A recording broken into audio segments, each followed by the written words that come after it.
Привет! Спасибо, что отмечаете мой шикарный цвет лица. И сегодня расскажу, как я делаю пилинг лица в домашних условиях. И никакие косметологи вам не понадобятся.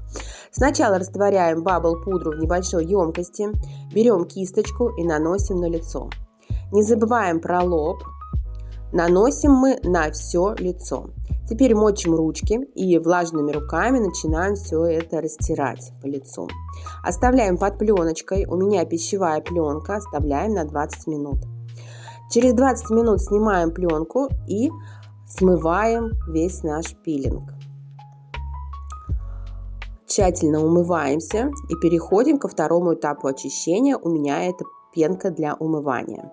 Она не сушит кожу и хорошо увлажняет. Мне она очень нравится. Все артикулы оставлю в телеграм-канале.